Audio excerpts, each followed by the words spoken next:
Hey everybody, what's going on? It was another busy week for the Montreal Canadiens with the trade deadline coming and going, and the Montreal Canadiens making some big moves that should pay dividends down the road.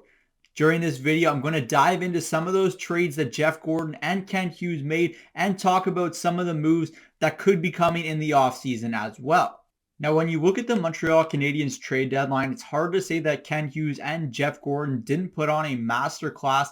But the thing you have to take into consideration now is that this is the easy part. Selling off those assets and getting good value for them can be hard in some circumstances, but the Montreal Canadiens did a really good job right now. But the problem now is looking ahead to the future, developing these players and putting them in situations to succeed like we weren't able to see the last management regime do.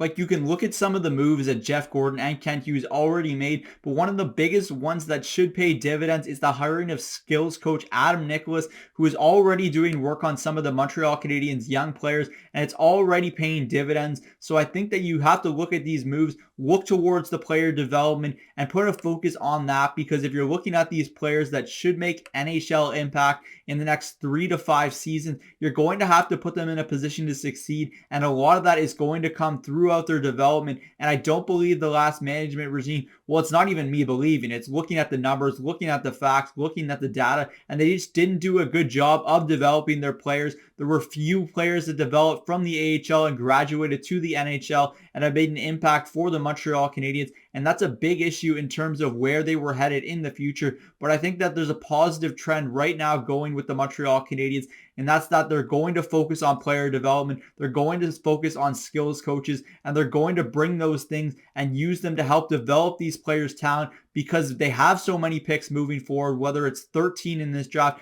a bunch in the next draft as well. And some of these players are going to be high quality players. So I think it's going to be very important for the Montreal Canadiens to continue them along in their development, specifically players in this draft year who missed a key year in their development because of the year lost due to COVID. So I think a lot of them need to have that player development in place, and the Montreal Canadiens are proving right now that they do have their players' best interest in mind and are going to do that moving forward here as well.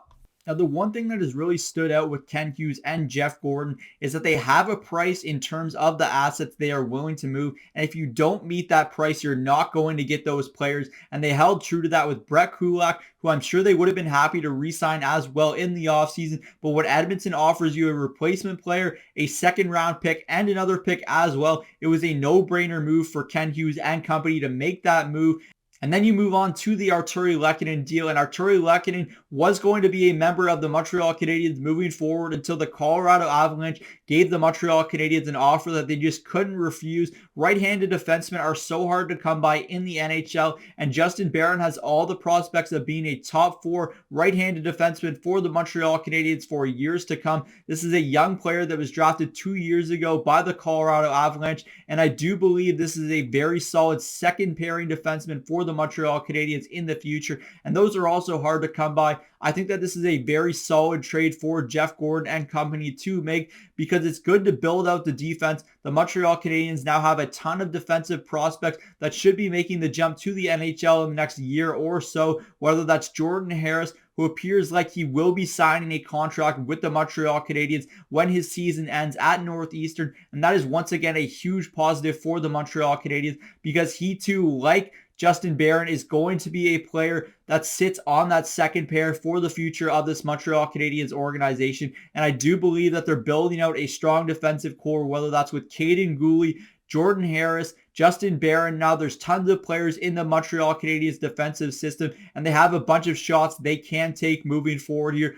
Now, it's probably a bit disappointing for Jeff Petrie that the Montreal Canadiens weren't able to accommodate his trade request and get him moved out to a team in the United States so that he could be with his family. But if you look at what the Montreal Canadiens are going to do in the offseason, there appears to be enough interest in Jeff Petrie that the Montreal Canadiens should be able to work out a solid hockey deal, and one where they can feel good about the return they get as well. And I think that's going to benefit both Petrie and his family and the Montreal Canadiens moving forward. And that's all that Ken Hughes and Jeff Gordon were looking to do here. They want to accommodate Petrie's trade request, but they also want to get a solid return for a defenseman they know who is a lot better than the one we have seen playing for the majority of this season.